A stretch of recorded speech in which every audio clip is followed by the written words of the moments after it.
This film is about some exciting research taking place at the University of Cambridge that hopes to improve the lives of people with Prader-Willi Syndrome, often called PWS. The film is made by people who are experts in Prader-Willi Syndrome and who are working on an innovative new study that could help those with PWS and their families and carers. It will share the experiences of 3 young people, Jennifer, Simon and Katie, who have PWS and who took part in a previous study in Cambridge. The research team hope that it will give you all the information you need to take part in the new study should you wish to.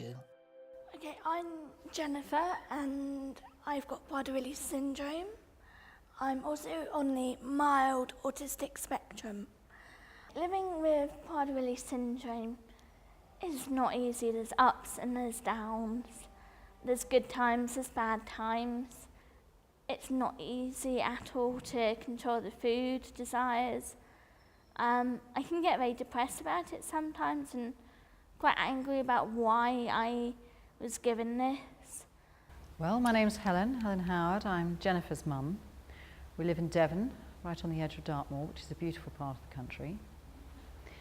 And I used to be a midwife, but I now work in community care, helping to keep people in their own homes for as long as possible. Well, it's very difficult to describe how you feel when you're first told that your child has something wrong. It's very hard. My name's Catherine. I have a flat down in Filton. I have PWS and it's difficult being around because it's always loads of food around that might tempt you, and it's difficult to lose weight, and your metabolism is, well, lower than normal. It's harder to burn the calories off. Well, I am getting on now, and my daughter has had PWS, and it was clear when she was born that there were problems. She was diagnosed at about 5, and life's been a fight ever since. I'm Simon, who's 27, live Belfast. I'm Karen and I'm mother of Simon. We live just outside Belfast in Northern Ireland. Well, Simon's 27 now. He's my only child, and when he was born there was, believe it or not, no internet, so it was very difficult to find out information about Prader-Willi syndrome. Professor Tony Holland from the University of Cambridge is an international expert on Prader-Willi syndrome and is leading the team responsible for this innovative research. As many of you may know, Prader-Willi syndrome is a genetic syndrome that is often recognised now at birth because the child, when they're born, are very floppy and often can't feed normally, and many may require special help early in life because of this. But as they get older, and particularly from age 2, 3, 4 and older, you begin to see the full syndrome emerge. Most strikingly, they start overeating, and if you don't control access to food, then the child may become severely obese. You also see a pattern of behaviour emerge during childhood, in addition to the overeating behaviour. And often what's very characteristic is a tendency to rather obsessive and ritualistic behaviours, checking things, repetitive questioning, that sort of thing. And you also see a tendency to temper outbursts that may be frequent and at times quite severe, which can continue into adult life. In many ways, the behaviour problems that are known to be characteristic of Prader-Willi syndrome have taken on increased prominence because they really impact on people's lives and the lives of those that are supporting them, such as their families. The Prader-Willi Syndrome Association, PWSA UK, is a 30-year-old charity that is dedicated solely to supporting people with PWS, their families and carers. My name's Jackie Waters. Inquiries about behaviour are probably one of the most common inquiries we get, something like 15%, and nearly all the other inquiries include behaviour somewhere along the line in them. It's mostly about people being very aggressive, angry, unable to control emotions, not complying with things like taking medication, which is really in their best interest, but they can't seem to do that. They get so angry and so out of control, they can get very aggressive towards other people and destroy property as well. So really it's about how to manage that behaviour is what causes the most problems.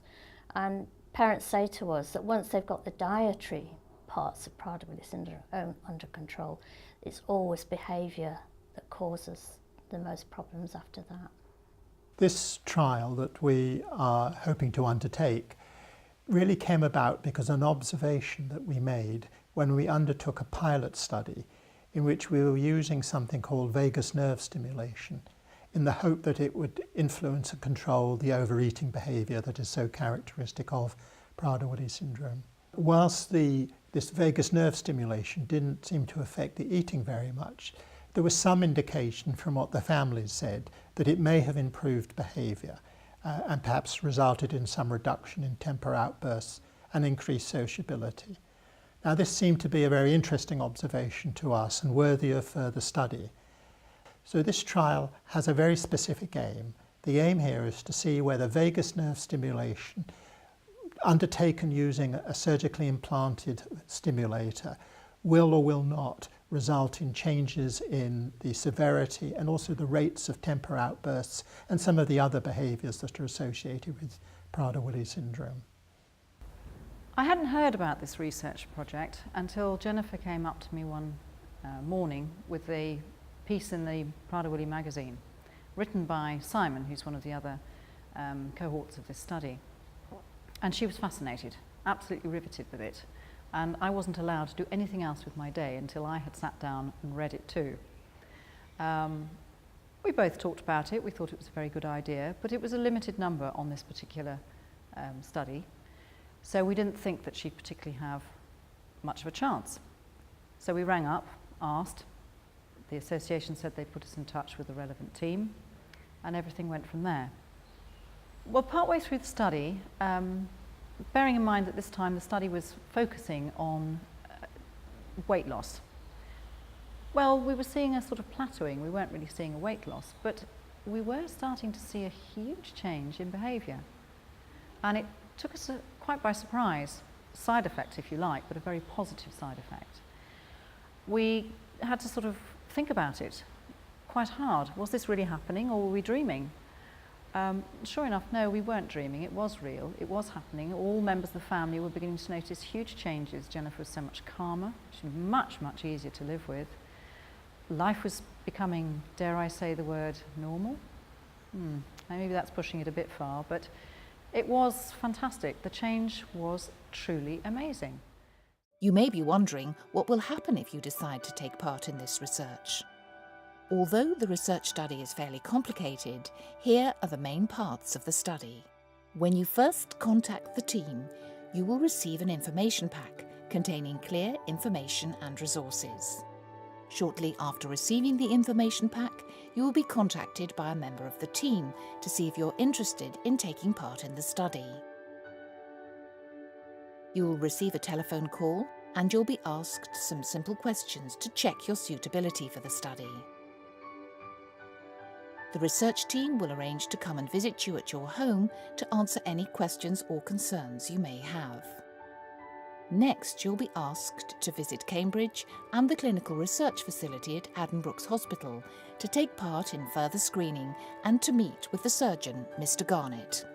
If you are a strong candidate, we will formally offer you a place on the study and consent will be sought. Your next visit to Cambridge will be to have an operation to have the VNS implanted. After surgery, you will return home for a period of rest while you recover. A few weeks after the operation, the vagal nerve stimulator will be activated using something called a wand. Once the VNS has been activated, the study will begin and you will be asked to keep a diary about your feelings. Going through the clinical trial of Cambridge was really good. I was very happy I had a lady come out to visit me before to explain what would be expected of me beforehand, and that she gave me some leaflets to read so I could make a full informed decision. I didn't have to say yes or no straight away. And then when I started, it was really good. Everyone was very friendly, very welcoming. I was welcomed at the door. In my own room, Mum was allowed to stay with me, and everything was catered for. So we want to help people with Prader-Willi understand this clinical trial so that if they would like to take part, they can. We'll do this a number of ways. So first of all, we've made this film so that people with Prader-Willi syndrome and their families and support workers can see visually what's involved in the study, so how the stimulator works, understand the surgery that's needed, and then understand what happens while they're having the stimulation, visits to Cambridge, and some of the tasks that they'll have to complete during the course of their participation. The study will begin here at the Clinical Research Facility, or CRF for short, at Addenbrooke's Hospital, where Stuart Fuller, the nurse manager, is in charge of the team who will take care of you during your visits. So on a day-to-day basis, I'm the clinical lead for this area. My main responsibility is to make sure that studies are run according to good clinical practice guidelines, high standards of nursing care are provided, and the data collected for the research is robust. Participants, when they first arrived on the CRF, nursing staff will give them a full tour of the area, let them know what to expect, what not to expect. Then they would be given a room to stay in overnight, flat screen television with Freeview. We have opportunities for you to play on PlayStations and Xboxes, as well as Wi-Fi access, so you can bring your own work or hobbies or computer, whatever you want with you, to make your stay as pleasant as possible, because there are some quiet times whilst you're taking part in research, and we'll keep you entertained. I love staying there. I always get like room by myself with a walk-in shower. And the staff is nice. The care provided was great. While at the CRF, you will be prepared for surgery to have the vagus nerve stimulator, or VNS, implanted. Before the surgery, we will make sure you are ready by running medical tests. We will ensure that you are safe, happy and fully prepared, and we will also be there to answer any questions you or your family may have. You will have the opportunity to meet the surgeon, Mr. Matthew Garnett, who will explain to you what will happen during the surgery. I'm Mr. Garnett. I'm one of the consultant neurosurgeons working here at Addenbrooke's in Cambridge. One of my interests is inserting vagal nerve stimulators into patients who have epilepsy. With regards to this trial, as you will be aware by now, we are looking at the possibility of using these vagal nerve stimulators in patients with Prader-Willi syndrome. The surgery involves an anaesthetic, so patients are anaesthetised and are fully asleep. We make 2 cuts, 2 incisions, one on the chest and one on the neck in this sort of area here. The one on the chest allows us to implant the battery being like a stimulator for a cardiac pacemaker. The battery is about 5 centimetres in diameter and sits just beneath the skin on the chest wall. Wires are attached to the battery, and the wires go up underneath the skin into the neck, and then in the incision in the neck they dive down deep into the neck to wrap around the vagal nerve that's situated in the neck alongside some of the blood vessels in the neck. The vagus nerves send information between the brain and the body. Vagus nerve stimulation uses a pacemaker-like battery to send brief electrical impulses lasting a few seconds at set intervals, usually around 5 minutes apart. These impulses are transmitted to different areas of the brain via the vagus nerve. Some of these areas are important for controlling emotions and behaviour. I think just as any parent, the fact that there was surgery involved, I mean, we went on to at least I went on to the project. I think if it had been a new drug that nobody had tried, I would have questioned whether it was for us. But because this VNS had been used and it was not a new piece of equipment and it was safe to use, we were happy. So the only difficult part was the surgery and the fact that, you know, I was putting Simon under anaesthetic. But you know, that was an hour of worry, and he came out and he was fine. The stimulator will be switched on within 4 weeks of surgery. A doctor or nurse will program the stimulator using a small handheld computer and a device called a wand to set the amount of the electrical stimulation given. The amount of stimulation will start at a low level and slowly increased to a suitable level. When it's in and it's on, it feels like you've got butterflies going up your system. You might have noticed that sometimes my voice goes a bit husky. That's the only real side effect of having the VNS in situ. When it clicks in, my voice will go a little bit low, but it doesn't hurt me, and I'm perfectly happy with it. I don't even notice it really, so it's quite normal. And most people who have VNS will have that little bit of voice change. I don't feel anything now. It feels like a part of myself. Once the VNS has been switched on, we will begin monitoring your progress through a series of psychological activities that will measure changes in your behaviour and emotions. I'm Chris Oliver. I'm Professor of Neurodevelopmental Disorders in the School of Psychology at the University of Birmingham. So my role in this project is to ensure that we're able to collect accurate data on the temper outbursts that people are experiencing when they are undertaking the intervention and before they've started the intervention.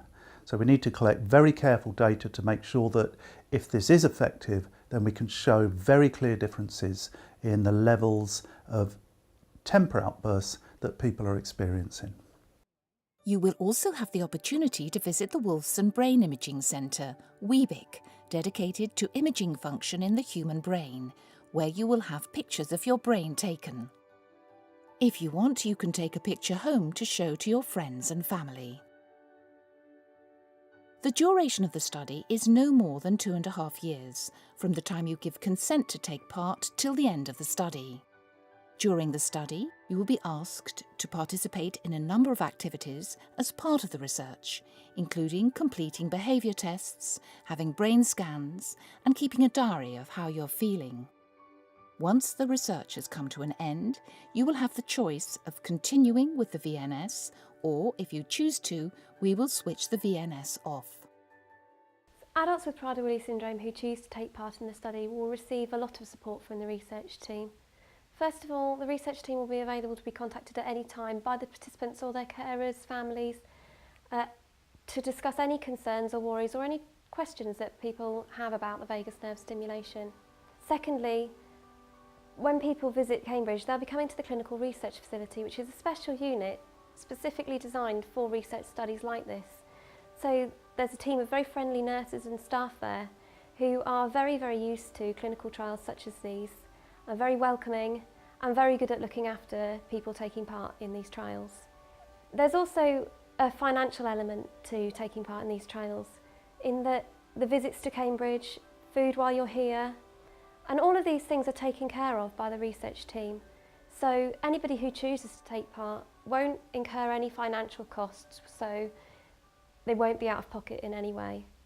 The research team helped me by being very supportive, and they were really kind.